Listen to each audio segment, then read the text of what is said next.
మీ ఇంట్లో మొదటి కోటీశ్వరుడు మీరే అవ్వాలనుకుంటున్నారా? ఈ ఫైనాన్షియల్ వెబినార్ లో ఇప్పుడే జాయిన్ అవ్వండి. నమస్కారం డాక్టర్ శ్రీ ఆచార్య స్వామి గారు. నమస్కారం అండి. 627వ మనీ మంత్ర వీడియో. సో ప్రీవియస్ వీడియోలో కొన్ని విషయాలు మనం డిస్కస్ చేసుకోవడం జరిగింది. స్పిరిచువల్ నాలెడ్జ్తో కూడుకున్నటువంటి మనీ సబ్జెక్ట్ అండ్ అందులో కూడా గోవా క్లాస్ వెళ్ళి వచ్చిన తర్వాత అద్భుతంగా జరిగిందని చెప్పేసి అన్నారు. సో ఏ క్లాస్ చెప్పాను రా అని అంటే అక్కడ వాళ్ళకి కావాల్సిన విధంగా మిమ్మల్ని మీరు మార్చుకోవడానికి ఉండేటువంటి ఏకైక టైము, దాన్ని మీరు ఎంజాయ్ చేస్తే చాలు అని అక్కడ ఉండేటువంటి స్పిరిచువల్ నాలెడ్జ్ని కూడా ఇక్కడ కొంత షేర్ చేయడం జరిగింది. Very good sir, thank you so much for that. 627వ మనీ మంత్ర వీడియోలో ఏం చెప్తున్నారు? మనకి ఇప్పుడు మన సబ్జెక్టే కానీ లేకపోతే ఏదైనా ఒక సబ్జెక్ట్ని మనం దాంట్లో ప్రవేశించాలన్నా లేదంటే దాన్ని మనం ఖచ్చితంగా పాటించాలి, ఒకటి సాధించాలన్నప్పుడు ఒక నిబద్ధత, కఠినత్వం అనేది రెండు అవసరం ఉంటుంది మనకి. నిబద్ధత, కఠినత్వంలో మనకు మనమే ట్రైన్ చేసుకోవాలి. మనకు మనం ఎవరితో ట్రైన్ చేసుకోవాలి. మనం ట్రైన్ చేసుకోవాలన్నప్పుడు ఎవరో ఒకరు ఉంటారు కదా, వాళ్ళకి చెప్పుకోవాలి కదా. అదే సుప్త చేతనాత్మక మనస్సు. దానికి ఎలా చెప్పుకోవాలి? అలా చెప్పుకున్నప్పుడు అది దానికి లోబడి మీకు అనుగుణంగా పనిచేస్తుంది. అంటే ఇప్పుడు నేను ఈ ఇయర్లో ఈ జనవరి 1 నుంచి నేను ఒక పని చేయదలుచుకున్నాను. అంటే ఇప్పటిదాకా నా లోపల ఉన్న కొన్ని మార్పుల్ని నేను కొత్త విధంగా నేను మార్చుకోదలుచుకున్నాను. ఇప్పటివరకు ఉన్నటువంటి విషయాల్ని కొత్తగా మార్చుకోదలుచుకున్నాను. అనుకున్నప్పుడు మనం ఏం చేస్తామంటే చాలామంది ఫ్రెండ్స్కి చెప్తాం, నేను జనవరి 1 నుంచి నేను ఈ అలవాటు మానేస్తున్నాను. ఓకేనా? 1, 2, 3, 4 రోజులు ఒక 5-6 మందికో 10 మందికో చెప్తాము. ఆ తర్వాత మళ్ళీ కొన్ని రోజుల తర్వాత అలవాటు స్టార్ట్ అయిపోతుంది. అవును. అంటే దాని పట్ల నీకు నిబద్ధత లేదు, కఠినత్వం లేదు. అర్థమైందా? అలాగే కొన్ని కండిషన్స్ మనమే పెట్టుకుంటాం, నేను ఇలాగే ఉండాలి అని. అది కూడా కొంతవరకు ఉంటుంది, ఒక 6 నెలలు, ఒక ఏడాది ఉంటుంది. అది ఖచ్చితంగా ఆ నిబద్ధత, కఠినత్వం అనేది కొంతవరకు పాటించినప్పుడు కొంతవరకే ఉంటుంది అది. కానీ మన సబ్జెక్ట్లో మనం డబ్బు సాధించాలి, లేదంటే మనం ఒక ఉన్నత స్థాయికి వెళ్ళాలి, లేదా అందరూ నన్ను చూసే విధంగా ఎదగాలి, లేదా నాకంటూ నేను భిన్నంగా ప్రవర్తించాలి, సమాజానికి కానీ లేకపోతే జనాలకు కానీ భిన్నంగా అంటే వ్యతిరేకం వేరు, భిన్నంగా వేరు. అవును. ఈ తేడా తెలియాలి మనకి, లేకపోతే అది మళ్ళీ ఇంకో రకంగా భిన్నంగా ప్రవర్తించాలన్నప్పుడు నీ ఆలోచన విధానంలో తేడా ఉండాలన్నప్పుడు నువ్వు ఖచ్చితత్వాన్ని కలిగి ఉండాలి, దాంట్లో కఠినత్వం ఉండాలి, నేను చెప్పినట్టు నిబద్ధత ఉండాలి. అవును. అలా ఉండాలి అన్నప్పుడు నువ్వు ఎవరితోనే ఏమి చెప్పొద్దు. ఫస్ట్ నువ్వేం చేయాలనుకుంటున్నావు అది ఎవరితో చెప్పొద్దు. అలాగే నీలో ఉన్న మనిషి, నీ యొక్క సుప్త చేతనాత్మక మనసు ఏదైతుందో దాంతో మనం ఖచ్చితంగా చెప్పాలి, నేను ఇలా చేయదలుచుకున్నాను. అలా చెప్పినప్పుడు అది శ్రద్ధగా వినడం జరుగుతుంది. అది ఎప్పుడు మొదలవుతుందంటే నువ్వు ఎప్పుడైతే ఆలోచిస్తుంటావో అది అప్పటివరకు నీ మాట వినదు. ఎందుకంటే దానిపైన చేసుకుంటుంది. 24/7 పనిచేస్తుందని చెప్పాం కదా. 24/7 అది నీ గురించి పనిచేయదు, తన పని తాను చేసుకుంటుంది. తన పని తాను ఏమేం చేసుకుంటుంది? శ్వాస పీల్చుకోవడం, వదలడం ఒకటి. ఓకే. అలాగే నీ జీర్ణక్రియలు కానీ ఇవన్నీ కూడా తన పని తాను చేసుకుంటుంది, నువ్వు పట్టించుకోదు. అవును. ఇప్పుడు నువ్వు ఎప్పుడైతే పిలుస్తావో అప్పుడు నీ వైపు చూస్తుంది. ఓహో ఏందని అడుగుతుంది. అడిగినప్పుడు నాకు ఇది కావాలి, లేకపోతే నేను ఇలా అని చెప్పినప్పుడు చూద్దాంలే అంటుంది. అది ఒకసారి నువ్వు చెప్పినట్టు చూద్దాంలే అంటుంది తప్ప నీ మాట వినదు అది. మళ్ళీ ఇంకోసారి పిలిచావు, మళ్ళీ ఆజ్ఞించావు, మళ్ళీ 3వసారి పిలిచావు, ఆజ్ఞించావు. పదే ఎప్పుడైతే చెప్తావో అప్పుడు అది వింటుంది. కాబట్టి ఎలా చెప్పాలి, ఏమని చెప్పాలి, మీరు సరి చేసుకోవడానికి మీ సుప్త చేతనాత్మ మనసుకు ఇచ్చే సూచనలు. ఆ సూచనలు ఇచ్చినప్పుడు మీ జీవితం మారుతుంది. అప్పటిదాకా మీ జీవితం ఇలాగే ఉంటుంది. ఎందుకంటే ఇప్పుడు చాలామంది కూడా ఏమంటారంటే, నేను ఈ సబ్జెక్ట్ వింటున్నాను, వీడియోలో ఆ క్లాసుకు కూడా వచ్చాను, అయినా నాలో మార్పు రాలేదు, నేను అనుకున్నంత సంపాదించలేకపోయాను, లేదా అప్పులు కట్టలేకపోయాను, లేదంటే ఇంకా కొత్తదనాన్ని నా జీవితంలో నేను సంతరించుకోలేదు. ఇవన్నీ ఎందుకు జరుగుతున్నాయంటే నీ సుప్త చేతనానికి నువ్వు ఖచ్చితమైన నిబద్ధతతో కూడినటువంటి కఠినమైనటువంటి సూచన ఇప్పటిదాకా ఇవ్వలేదు. అందుకని చెప్పేసి ఎక్కడ కూడా నువ్వు సక్సెస్ కావట్లేదు. అది చేసినప్పుడు ఎంతో కొంత అవుతుంది, తర్వాత మళ్ళీ వెనక్కి పడిపోతున్నారు. చేసినప్పుడు ఎంతో కొంత అవుతుంది, మళ్ళీ వెనక్కి పడిపోతాం. ఎలాంటి సూచనలు ఇవ్వాలి మీ సుప్త చేతన మనసుకి? నేను ఒక 5 పాయింట్స్ చెప్తాను. ఎస్, వీటిని మీరు ఎలా సూచనలు ఇవ్వాలి, దాంతోపాటు మీకేం కావాలో మీరు తయారు చేసుకోవాలి. నేను ఒక 5 పాయింట్లు చెప్తాను. ఓకే. నెంబర్ 1 పాయింట్ వచ్చి, నేను సంపదను, ఐశ్వర్యాన్ని అనుభవించడానికి సిద్ధంగా ఉన్నాను. నేను సంపదని, ఐశ్వర్యాన్ని అనుభవించడానికి సిద్ధంగా ఉన్నాను అన్నప్పుడే అది మీకు ఇవ్వడం జరుగుతుంది. మీరు దాని గురించి ఆలోచన లేదు, దాన్ని అనుభవించడానికి సిద్ధంగా లేరు. అలాంటప్పుడు ఎలా మీకు పాసిబుల్ అవుతుంది. ఒక గురుకులంలో నువ్వు శిక్షణ పొందడానికి వెళ్ళినప్పుడు గురువు చెప్పినప్పుడు నువ్వు వినాలి. అక్కడ ఏ నిబద్ధతలు ఉంటే వాటన్నీ నువ్వు పాటించినప్పుడే ఆ విద్య అనేది నీకు అబ్బుతుంది. అవునా కదా? అవును. కాబట్టి నువ్వు దానికి సిద్ధంగా ఉన్నావా, ఉండి నువ్వు గురుకులానికి వెళ్తున్నావా, అప్పుడు మాత్రం నీకు అవన్నీ అబ్బుతాయి. నువ్వు దానికి అనుగుణంగా లేవు, సిద్ధంగా లేవు, అక్కడ నియమాలు నీకు పనిచేయవు, అలాంటప్పుడు నీకు విద్య ఎలా అవుతుంది? మళ్ళీ బయటకు వచ్చేస్తాం. కాబట్టి ముందు యాక్సెప్టెన్స్ నీ లోపల, నీ జీవితంలో నేను దీనికి సిద్ధంగా ఉన్నాను చెప్పినప్పుడు మాత్రం విశ్వం ఇవ్వడం అనేది జరుగుతుంది. అప్పటిదాకా ఇవ్వదు. ఓకే. నెంబర్ 2 ఏంటంటే డబ్బు సంపద అనే పదాలు నాలో నిరంతర ఉత్తేజాన్ని కల్పిస్తూ నా జీవితంలోకి ప్రవేశిస్తాయి. ఎంత అద్భుతంగా ఉంది. డబ్బు సంపద అనే పదాలు ఏవైతున్నాయో నిరంతరం నా లోపల ఉత్తేజాన్ని కల్పిస్తాయి. అంటే ఇక్కడ ఏమవుతుందంటే ఆ 2 పదాలని మీరు ఉచ్చరించినప్పుడు మీ శరీరంలోని ప్రతి నర్వ్ కానీ లేకపోతే మీరు ప్రతి బాడీలో ఉన్నటువంటి కణం స్పందన చెందుతాయి. అవును. అలా చెప్పినప్పుడు కదా మీకు స్పందన చెందుతుంది. ఇప్పుడు డబ్బు సంపద అండి అని అన్నాం అనుకోండి, దాంట్లో ఎలాంటి నిస్తేజం తప్ప ఉత్తేజితం లేదు. ఉత్తేజితం లేనప్పుడు మీలో వైబ్రేషన్ రాదు. ఆ వైబ్రేషన్ వచ్చినప్పుడు దాని వైపు మీ మనసు ప్రయత్నం చేస్తుంది. అప్పటిదాకా ప్రయత్నం చేయాలి.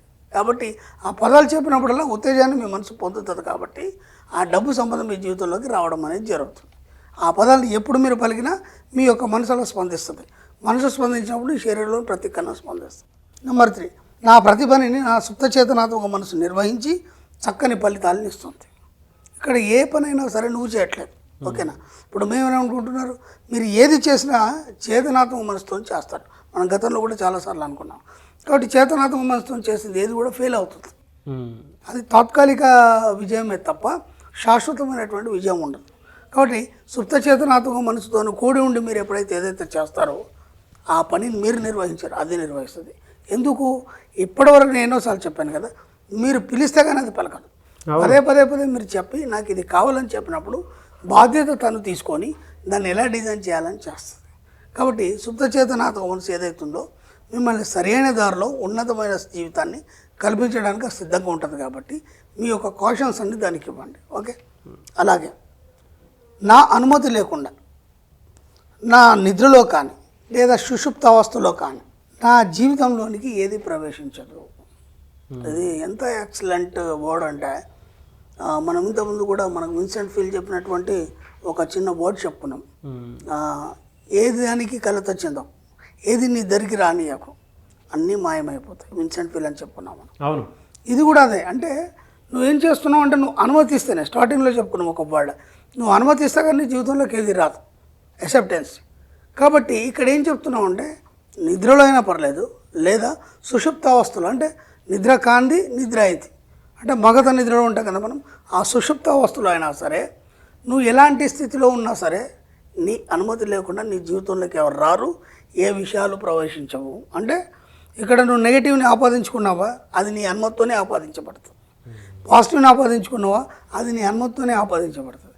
ఇక్కడ మన సబ్జెక్ట్లో ఏం చేస్తాం, నెగిటివ్ని అనుమతించట్లేదు మన సబ్జెక్ట్లో, ఓన్లీ పాజిటివ్ని అనుమతిస్తున్నావు. కాబట్టి నీ జీవితం అంతా పాజిటివ్గా మారిపోతుంది. కాబట్టి ఇక్కడ నువ్వు ఏది అనుమతిస్తే దానిలాగానే జీవితం తయారవుతుంది. అది ఎలా? నువ్వు మామూలు స్థితిలో ఉన్నా సరే, నిద్రావస్థలో ఉన్నా సరే, సుషుప్త అవస్థలో ఉన్నా సరే నీ అనుమతి లేకుండా నీ జీవితంలోకి ఏది రాదు. ఒక వ్యక్తి కావచ్చు, ఒక భావం కావచ్చు, ఒక ప్రేమ కావచ్చు, ఒక ఈర్ష్యాసద్వేష కావచ్చు, లేదంటే డబ్బు కావచ్చు, లేదా సంపద కావచ్చు, ఒక వ్యక్తి నీ జీవితంలోకి రావడానికైనా నువ్వు అనుమతిస్తేనే వస్తుంది. అది ఇక్కడ చెప్పబడుతుంది. ఇది లాస్ట్ వన్ వచ్చి నేను నిరంతరం డబ్బు సంపద పట్ల ఎరుక కలిగి ఉంటాను. ఈ 5 ఏవైతే మనకి వర్డ్స్ ఉన్నాయో ఇవి మీరు అనుమతిస్తే కానీ మీ జీవితంలోకి రావు. అన్నప్పుడు మీరు ఏం చేయాలంటే వీటన్నిటికీ మీరు నిబద్ధత, కఠినత్వాన్ని కలిగి మీ జీవితంలోకి ఆహ్వానం చేసుకుంటున్నారు. అలాంటప్పుడు రోజు ఉదయం లేవగానే స్నానం చేసి చక్కగా రెడీ అయ్యి అద్దం ముందు నిల్చొని చెప్పండి ఇవన్నీ. ఈ 5 వర్డ్స్ ఏవైతున్నాయో అద్దం ముందు నిల్చొని చెప్పండి.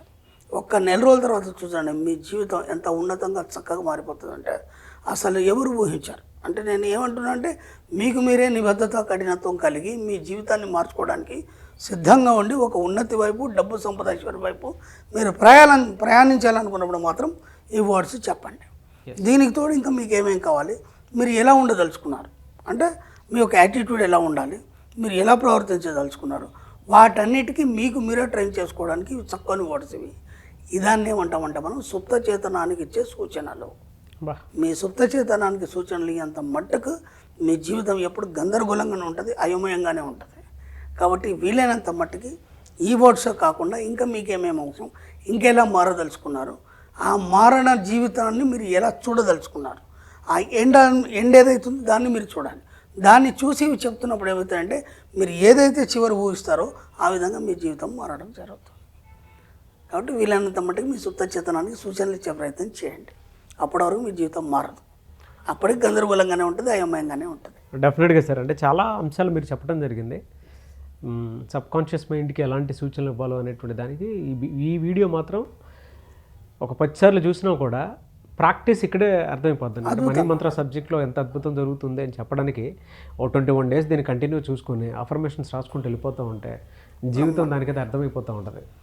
బట్ ప్లాసిబో ఎఫెక్ట్ జరుగుతుంది మైండ్లో మాత్రం. నాకు ఎక్కడ వచ్చిందంటే 5 సార్లు క్లాస్కి వచ్చారు, పాపం అన్నీ పాటిస్తున్నారు, కానీ వాళ్ళు ఎక్కడో అక్కడ మిస్టేక్ అయ్యి వాళ్ళు అనుకున్నది సాధించలేకపోతున్నారు. ఎందుకు సాధించలేకపోతున్నారు అంటే నిబద్ధత కఠినత్వం మీ సుప్త చేతనానికి మీరు ఈ సూచనలు ఇవ్వట్లేదు. కాబట్టి అంటే మనం ఏం చేస్తామంటే, నేను ఇంతకుముందు కూడా ఏం చెప్పానంటే, మీకు ఇప్పుడు డబ్బు అవసరం ఉంది అర్జెంట్, ఒక 20,000 1 లక్ష రూపాయలు అవసరం ఉంది, దాన్ని మట్టికి ఆలోచిస్తారు. అంటే నాకు అర్జెంట్ 1 లక్ష రూపాయలు కట్టాలి, ఈ ఫస్ట్ లోపల నేను దాన్ని పే చేయాలి, నాకు పీకల మీద ఉంది, ఆ హడావుడి దాని మాత్రమే ఆలోచిస్తారు. నేను దాని గురించి ఆలోచన అది తాత్కాలికం మాత్రమే కదా. నీ జీవితం మారాలి. నీ జీవితం ఉన్నంత వరకు ఏనాడు డబ్బు గురించి ఎవరి దగ్గర చేయి చాచాల్సిన అవసరం మనకు లేదు. నేను అనంతమనే సూక్తుల్లో కూడా రాశాను, ఎవరి దగ్గర మనం చేయి చాచడానికి మనం జన్మ తీసుకోలేదు ఇక్కడ అని చెప్పేసి. అలా శాశ్వతమైనటువంటి ఉన్నత స్థితి, సంపూర్ణ స్థితి పొందాలనుకున్నప్పుడు నీ లోపల నిబద్ధత కఠినత్వంతో పాటు నీ సుప్త చిత్తానికి సూచనలు ఇచ్చినప్పుడు మాత్రమే అది జరుగుతుంది అనేది నా పరిశోధనలో తెలియదు. ఎందుకంటే నేను అలా నిబద్ధత కఠినత్వంతో ఉన్నాను కాబట్టి ఈ సబ్జెక్ట్ ఇంత ఇవ్వగలుగుతున్నాను. కాబట్టి ఇది అందరికీ చెప్పేస్తే వాళ్ళు కూడా దాన్ని సూచనలు పాటించేసి వాళ్ళకు కావాల్సిన సూచనలు ఇచ్చుకొని బాగుపడతారని ఒక ఆలోచన వచ్చి సబ్జెక్ట్ డైరెక్టివ్లో ఇద్దాం అనుకొని ఇచ్చాను. Fantastic sir. Anyway sir, thank you అండి. Thank you so much doctor Shri Acharya Anantakrishna Swami గారు. థ్యాంక్ యూ అండి. సో చాలామంది పర్సనల్గా క్లాసెస్కి రావాలని ఎదురు చూస్తూ ఉంటుంటారు సార్. వాళ్ళ కోసం క్లాసెస్ ఎక్కడ నిర్వహించబోతున్నారు, ఈ మధ్యకాలంలో ఏ క్లాసెస్ ఉండబోతున్నాయి? మనకి ఇప్పుడు ఈ 2024 అమ్మ 16th జూన్ 16 జూన్ మనకి హైదరాబాద్లో ఉంటుంది. అలాగే 23 జూన్ మనకి విశాఖపట్నంలో ఉంటుందమ్మా. అలాగే 30 జూన్ వచ్చి తిరుపతిలో ఉంటుంది. 7 జూలై వచ్చి రాజమండ్రిలో ఉంటుంది. అలాగే 21st జూలై వచ్చి బెంగళూరులో ఉంటుంది. అన్ని ఏరియాలు కవర్ చేసేసారు సార్ ఈసారి.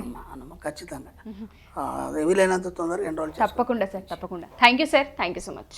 Thank you. సుమన్ టీవీలో మీ పర్సనల్ అండ్ బిజినెస్ ప్రమోషన్స్ కోసం కింది నెంబర్కి కాంటాక్ట్ చేయండి.